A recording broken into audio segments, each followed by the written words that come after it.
Assalamualaikum warahmatullahi wabarakatuh. Selamat pagi semua siswa-siswi Madrasah Aliyah Negeri Pekalongan. Semoga senantiasa dalam keadaan sehat walafiat ya. Alhamdulillah pada kesempatan pagi hari ini kita masih bisa melaksanakan kegiatan daring seperti biasa. Pada hari Rabu jam kedua kita bertemu dalam mapel fikih ya. Baik, langsung saja. Kalau pada pertemuan minggu lalu kita sudah membahas konsep fikih dalam Islam ya. Masih sampai pada poin 1 dan 2 meliputi pengertian fikih. Kemudian yang kedua adalah ruang lingkup fikih. Dan pada pagi hari ini yang akan kita bahas adalah mengenai perbedaan fikih dan syariah. Lalu poin yang keempat adalah karakteristik ibadah. Ya, baik langsung saja mengenai perbedaan fikih dan syariah. Ya, jadi pada minggu lalu kita sudah membahas mengenai apa sih itu fikih. Fikih itu kalau kita ingat kembali, kita flashback kembali, fikih itu berasal dari bahasa Arab yang berarti fahmun amikun. Fahmun amikun, pemahaman yang mendalam. Jadi kalau secara sederhana fikih itu artinya paham, tahu ya. Sedangkan syariah di sini secara lugawi syariat artinya jalan ke tempat pengairan atau jalan yang sesungguhnya harus diturut. Jalan ke tempat pengairan ini kalau secara logawi saja ya syariah. Jadi yang namanya tempat pengairan itu kan biasanya lurus, kemudian ketika kita mengikuti alur dari air itu kita akan menemukan sumber kehidupan. Jadi apabila kita mengikuti jalan dari syariah maka kita akan menemukan kehidupan yang sesungguhnya atau istilahnya kita akan selamat. Itu ya.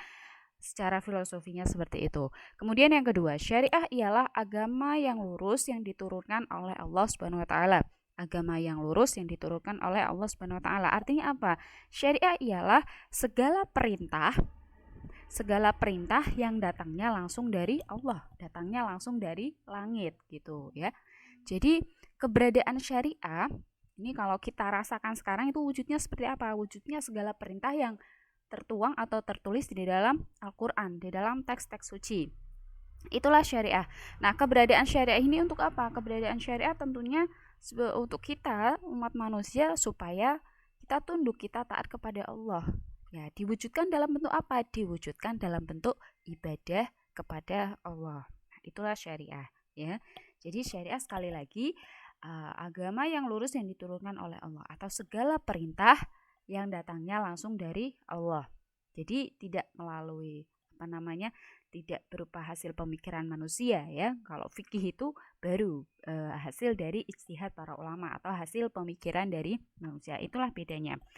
Kemudian yang kedua, tujuan dari syariah atau istilahnya dikenal dengan maqasidus syariah.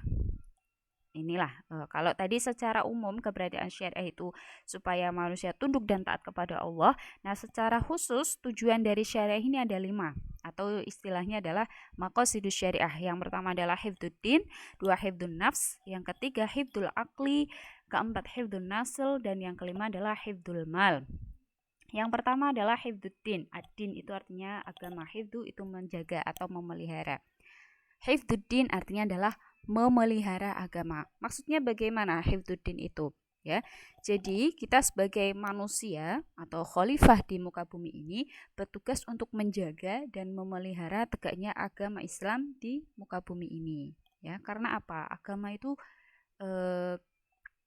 diturunkan oleh Allah itu untuk dijadikan pedoman hidup bagi manusia. Tujuannya apa? Tujuannya supaya manusia memperoleh kebahagiaan di dunia dan di akhirat. Bayangkan kalau di dunia ini itu tidak ada agama ya. Bakal morat-marit kehidupan manusia, tidak teratur. Jadi agama itu sangat penting sifatnya, sangatlah mutlak bagi kehidupan manusia. Kemudian yang kedua ada hifdzun nafs. Hifdzun nafs artinya adalah memelihara jiwa, yaitu kewajiban menjaga dan memelihara jiwa manusia. Itu pengertiannya dalam arti luas. Nah, secara sederhana, hifdzun nafs artinya adalah larangan untuk saling membunuh. Ya. Larangan untuk saling membunuh itu tidak boleh. Jadi peran dari syariah di sini adalah untuk memberikan kedamaian dan kenyamanan dalam kehidupan umat manusia supaya tidak ada tindakan saling membunuh. Lalu yang ketiga ada hifdzul aqli atau memelihara akal. Jadi akal itu hanya dimiliki oleh manusia. Itu bedanya antara manusia dengan hewan. Kalau hewan itu tidak punya akal, manusia itu dibekali Allah berupa akal. Ini merupakan satu anugerah Allah yang paling utama yang harus kita syukuri ya. Nah, inilah yang membedakan antara manusia dengan makhluk lain. Jadi fungsinya akal ini apa? Supaya manusia bisa membedakan mana yang baik dan mana yang buruk. Nah, ketika kita belajar, kemudian kita tolabul ilmi, kita sekolah, kita mencari ilmu dimanapun itu tempatnya, itu juga merupakan salah satu wujud kita menjalankan maqasidus syariah, yaitu hifdzul aqli. Lalu yang keempat ada hifdzun nasl atau memelihara keturunan. Maksudnya apa? Yaitu kewajiban untuk menjaga dan memelihara keturunan yang baik. Ya, kalau kita sudah memelihara keturunan yang baik atau keturunan yang soleh, maka agama itu akan berfungsi dengan baik dan otomatis dunia pun akan terjaga. Nah, kalau hifdzun nasl itu secara sederhana sudah diwujudkan dalam bentuk hukum pernikahan. Ya, hukum pernikahan itu juga sudah diatur dalam Al-Quran dan As-Sunnah. Jadi hifdzun nasl sekali lagi ialah memelihara keturunan yang baik atau keturunan yang soleh supaya agama ini tetap berfungsi dengan baik. Lalu yang kelima ada hifdzul mal. Hifdzul mal itu artinya adalah memelihara harta benda. Memelihara harta benda supaya tetap berada di jalan Allah Subhanahu wa taala. Harta yang kita punya atau segala bentuk materi yang kita punya, kita curahkan untuk kepentingan dalam beragama, gitu ya. Nah, di sini ada contoh real, contoh sederhana dari perbedaan syariah, fikih dan bukan fikih. Contohnya apa? Ialah perintah sholat dan tata cara pelaksanaannya. Perintah sholat adalah masuk kategori syariah.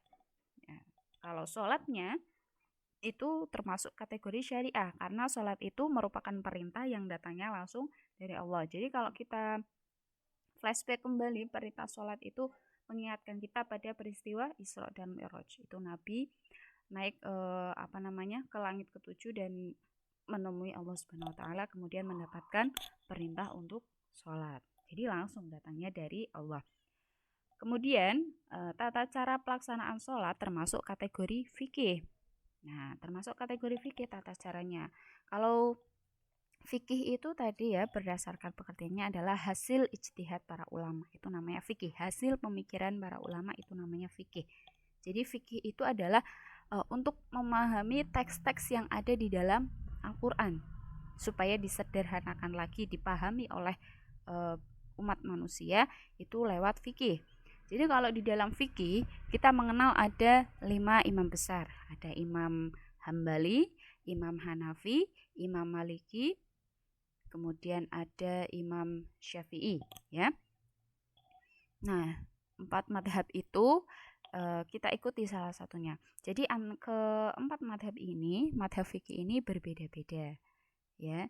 Jadi disesuaikan dengan daerahnya masing-masing. Kalau kita mengikuti madhab Syafi'i karena lebih sesuai dengan daerah kita di Indonesia ya, lebih sesuai. Kalau kita di Mekah itu kita ikutnya Imam Hanafi karena perbedaan yang paling mencolok antara daerah Indonesia dengan daerah di Mekah, daerah Indonesia itu kapasitas airnya lebih banyak, sedangkan di Mekah sana kondisi geografisnya berupa gurun, jadi untuk kadar airnya sedikit. Jadi ada perbedaannya itu ya. Paham ya perbedaan antara fikih dan syariah. Lanjut berikutnya, perbedaan fikih dan syariah. Nah, ini lebih simpel lagi. Ada 2 kolom, syariah dan fikih. Perbedaan yang pertama, syariah bersumber dari Al-Quran dan hadis. Jelas ya, langsung datangnya dari Allah. Kemudian yang kedua ada fikih. Fikih itu bersumber dari para ulama dan ahli fikih. Jadi merupakan hasil atau produk dari para ulama. Kemudian syariah yang kedua perbedaannya adalah hukumnya bersifat qat'i atau pasti tidak dapat diganggu-gugat. Sedangkan fikih hukumnya bersifat dhonni atau dugaan. Perbedaan yang ketiga, hukum syariah hanya satu atau universal tapi harus ditaati oleh semua umat Islam. Gitu ya. Ini satu. Kemudian yang ketiga, fikih berbagai ragam cara pelaksanaannya, berbeda-beda cara pelaksanaannya. Jadi kalau misalkan syariahnya sholat ya. Nah, dalam sholat itu ada takbiratul ihram. Ada gerakan takbiratul ihram. Jadi takbiratul ihram itu kalau kita keluar daerah, misalkan di Mekah ataupun kita di kota-kota besar itu akan menemukan berbagai macam gerakan takbiratul ihram. Nah, itulah fikih ya. Kemudian yang keempat, syariah itu tidak ada campur tangan manusia atau ulama dalam menetapkan hukum, sedangkan fikih adanya campur tangan atau ijtihad para ulama dalam penetapan pelaksanaan hukum. Nah, itulah diantara perbedaan syariat dengan fikih. Lanjut berikutnya, yang keempat ialah ibadah dan karakteristiknya. Bentar ya.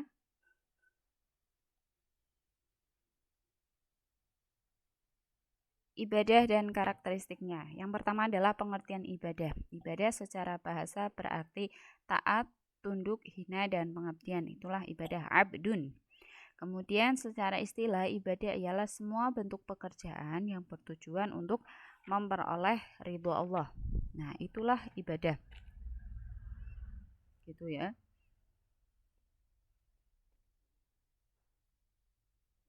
Lalu yang kedua ada dasar hukum tentang ibadah, yaitu surat Ad-Dzariyat ayat 56. Bunyinya adalah wa ma khalaqtul jinna wal insa illa liya'budun. Dan aku tidak menciptakan jin dan manusia melainkan supaya mereka mengabdi kepadaku. Itulah dasar hukumnya ya. Yang ketiga adalah macam-macam ibadah. Ibadah itu secara garis besar dibagi menjadi dua macam. Ada ibadah mahdhah dan ibadah ghairu mahdhah. Ibadah mahdhah ialah ibadah khusus. Kalau ibadah ghairu mahdhah itu ibadah yang umum. Ibadah yang khusus itu bagaimana? Ibadah yang menghubungkan antara hamba dengan Allah, misalkan dalam bentuk sholat, zakat, dan puasa. Itu ibadah mahdhah. Sedangkan ibadah ghairu mahdhah ialah ibadah yang menghubungkan antara hubungan manusia dengan sesama manusia atau muamalah ya, ataupun bisa manusia dengan alam. Lalu yang keempat ada prinsip ibadah. Prinsip ibadah itu sebetulnya sangat banyak. Di sini dicantumkan ada 4. Nanti bisa kalian baca di buku pegangan masing-masing. Di antara prinsip ibadah, satu, niatnya beribadah hanya kepada Allah. Dua, ibadah yang tulus kepada Allah, tidak karena yang lainnya. Dan yang ketiga, menjadikan Rasulullah sebagai teladan dalam beribadah. Jadi ketika kita melaksanakan ibadah, kita harus meniru, mencontoh apa yang sudah diajarkan oleh Rasulullah. Bagaimana sih adab-adab dalam berdoa, bagaimana ketika kita melaksanakan ibadah lainnya, atau bisa ibadah sholat, bisa ibadah puasa, kita mengikuti dari yang sudah dicontohkan oleh Rasulullah. Dan yang keempat, ibadah dibangun atas rasa kecintaan, ketundukan, ketakutan, dan pengharapan hanya kepada Allah Subhanahu wa Ta'ala. Nah, baik, itu saja untuk hari ini. Silahkan bagi siswa-siswi yang mau bertanya, Ibu persilakan. Untuk hari ini cukup sekian. Wassalamualaikum warahmatullahi wabarakatuh.